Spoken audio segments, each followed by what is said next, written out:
Now, some people will tell you to take each paper you read and write a summary paragraph and then edit all those paragraphs together, but this is a terrible idea. And it's a terrible idea because when you first start reading, you don't know how an individual paper fits into the broader context, and there might be concepts that you don't yet understand. You also might not be able to tell if the paper is any good because not all published papers are. And this is one of the many basic things that the AI advocates fail to acknowledge. A lot of published papers are just bad. So even if you trust the AI platform, which you shouldn't, you can't always trust the literature that it's summarizing. There are countless videos online showing you how to use AI to write your literature review. And all of them make it look easy, but all of the ones that I've seen get fundamental things wrong. And the problem, as with a lot of bad advice, is that it will seem to work at first, but cause major or even irreparable damage later. So the danger is that AI can help you produce something that looks like a literature review, but on a topic that you don't understand. And to the uninformed reader, it might look impressive, but there won't be any real insight into the topic. It will probably also contain serious mistakes that you might not notice if you don't have the expertise. So, as I've said before, anything you submit as your own work, you have to be able to defend. Yeah, if you have a lazy examiner who doesn't read your thesis, you might be okay, but a good examiner will quite quickly figure out that you've used AI. They will find the parts where you don't understand what you've submitted as your work, and they will, quite rightly, give you a very hard time. And if they discover that you didn't write major sections of your thesis, you will fail. So can AI be used ethically and effectively? Well, yes, probably. But if you use it, you shouldn't be dependent on it. You should treat it like an enthusiastic but slightly incompetent intern, in that you can get it to do some work, but you need to check everything that it's done. And while it might make suggestions, you should never let it make decisions for you. And if you don't know enough about a topic to judge what AI is doing, you've got to fix that. So I started my PhD back in 2003, which means I'm closer to the generation that searched the literature by going to the library and reading physical printed copies of journals than I am to the current generation with all of these AI tools. But despite all of the advances in technology over the last 21 years, the fundamentals have not changed. You still need a good knowledge and understanding of the literature to be able to write about it. And isn't that the point? Surely you want to develop your own expertise. You want to know the literature and have some insight of your own, rather than following some ChatGPT generated template. And surely you want to develop your own skills so that you can write with confidence without being dependent on an AI platform. So here's how to write a literature review without using AI. It might be slower, especially in the beginning, but you will be so much stronger for having done the heavy lifting yourself. But before we get started, if we haven't met before, my name is James Hayton. I'm a former physicist, and since 2010, I've worked full-time coaching PhD students from all kinds of academic disciplines in academic writing and other general project management skills, with the overall aim of making your PhD a more positive experience. So if you want to know more about what I do, check out my website at phd.academy and sign up for email notifications so I can let you know directly when I publish new videos.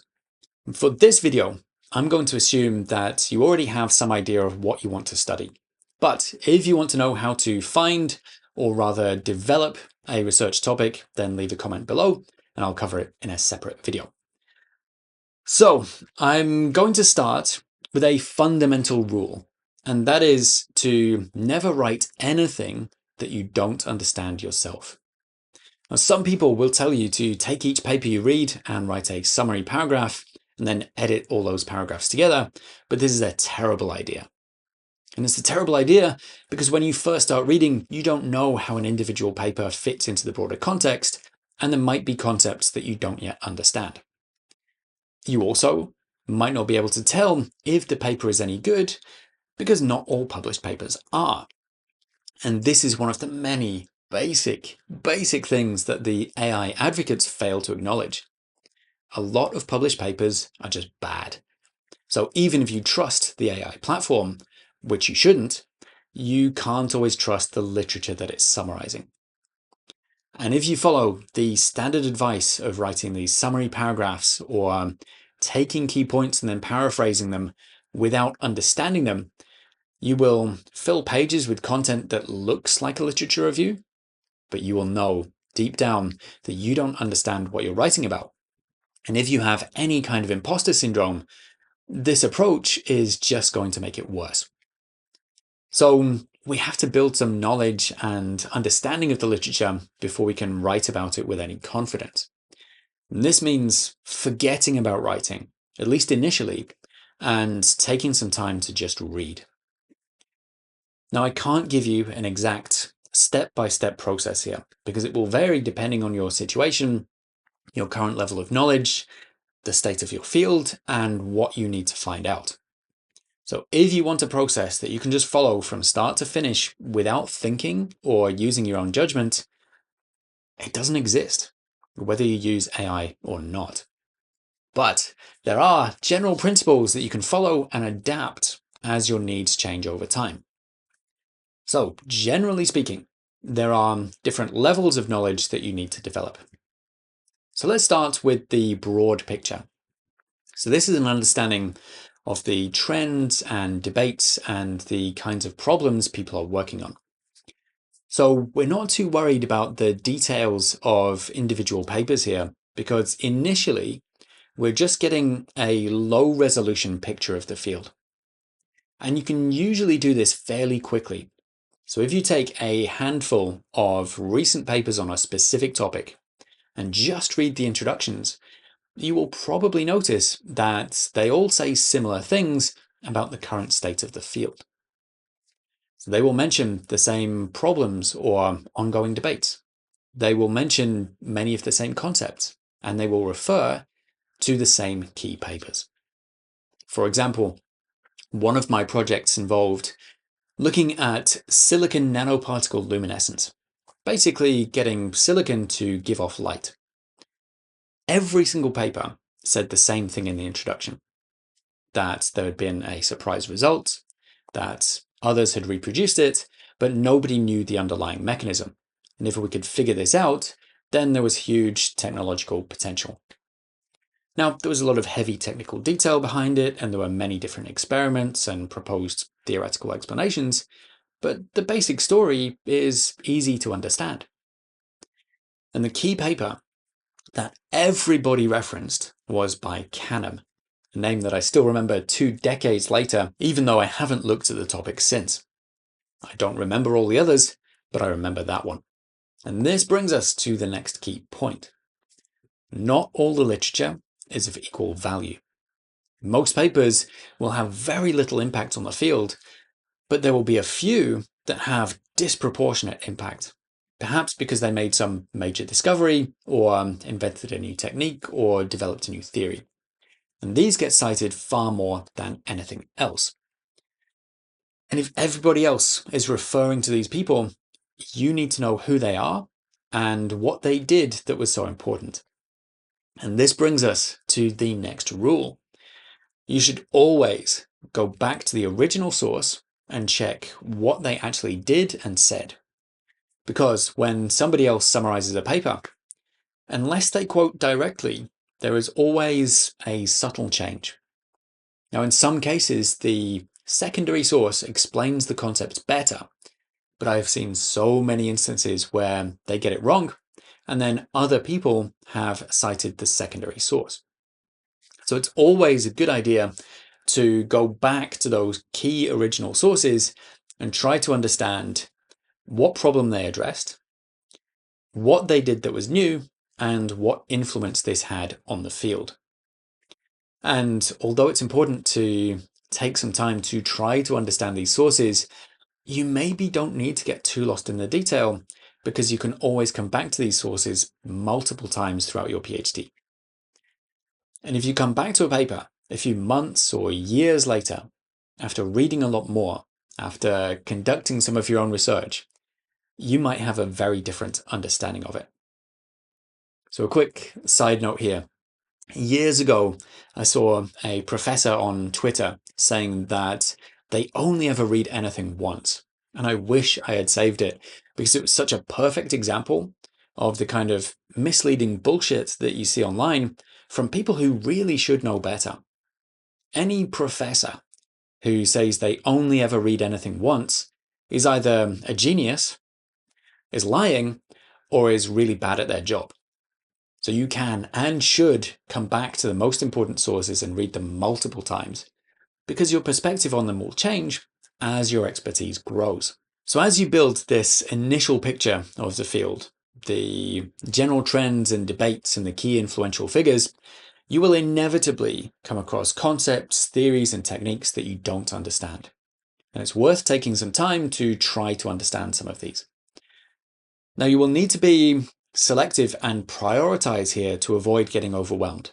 And part of this is accepting that you can't know everything, and there will always be gaps in your knowledge. Now, this can be a little scary, as you've probably come through an education system where you're graded based on how much of the syllabus you know. But at PhD level, we have to let go of that way of thinking, because the amount of literature and knowledge is endless. You will never know everything, but you can identify some key concepts that you need to understand for your project. And one of the most important aspects here that is so often overlooked is developing an understanding of common research and analytical techniques. And this is crucial, not only for your own research, but to understand and assess the literature that you read. So many videos I've seen about literature reviews just take what the paper says without any critical thought. But you need to be able to look at how they conducted their research and reach their conclusions. Now, it takes time to build this knowledge. So again, it's important to be selective, either based on the kind of research you want to do or the most common techniques used in the field. And it might be worth finding good, authoritative sources on specific techniques. So if you're doing IPA, for example, maybe you should get a copy of the book by Smith, Flowers and Larkin. Now again, you don't need to get lost in all of the detail, but you can get an initial understanding of the basic principles and then keep going back to that source whenever you need to. And investing time in that kind of basic understanding will then make it possible to understand the papers that use those techniques. And then finally, we will have specific papers that are highly relevant to your own particular study. Now, these might be papers that look at the same or similar problems, but from a different perspective. Or perhaps they serve as a foundation for part of your research if you base your methods on something someone else has done. And there will probably be a relatively small number of these, but you need to know them really well. So to recap, as a foundation, you need a basic knowledge of the general trends, problems, and debates in your field. And you can get this from the introductions of a few papers or from a good published literature review. You need to know the big influential papers and what they did that was so important and how that influenced the field. And you need to understand the most important concepts and the most commonly used techniques. And you need to know the most relevant literature for your specific project. And for all of these, you should build up a collection of key, high quality sources that you can go back to whenever you need. And the key word here is quality, because it's not about the number of papers in your bibliography, but the standard of the sources you rely upon. And if you understand even a handful of important high quality papers, it is far better than having extensive notes or summaries of hundreds of papers that you don't really understand. And then with that strong foundation, you can start to look in more detail at the literature around specific issues of interest, depending on what you need at any given time. And the way you should approach this depends on what you're trying to do. So if you need to do a systematic review, then maybe you need to follow Prisma guidelines. But maybe you're looking for a solution to a specific problem, or different methods that have been used to measure something, or for the latest cutting edge results. And to find these, you might need to follow a more organic process, trying out different keyword searches or chasing up references in the bibliographies of other papers, or just by talking to people, because universities are full of people with useful expertise. But however you approach it, there will be dead ends, and you will have to sort through a lot of papers that are not useful to you, or maybe they're just not useful to you right now. But that's the nature of academic research. Now, you might be able to supplement this process using AI, but you cannot delegate the process to AI. You need the ability and the patience to search and filter the literature yourself. It is a fundamental skill that you must have. It's slow and sometimes frustrating, especially at the start, but you will get better and better at filtering through the literature to find the best and most relevant sources as your knowledge grows. And in part 2, I will talk about how to turn that knowledge of the literature into writing. But if you have any questions on this video, then please leave a comment below, because I have skipped over some points quite quickly. And if you'd like to know when I publish part 2, please head to my website at phd.academy and leave your email so I can let you know directly when it's available. And if you found this video useful, please share it with somebody who needs it. So that's all from me. Thank you so much for listening, and I'll see you in part 2.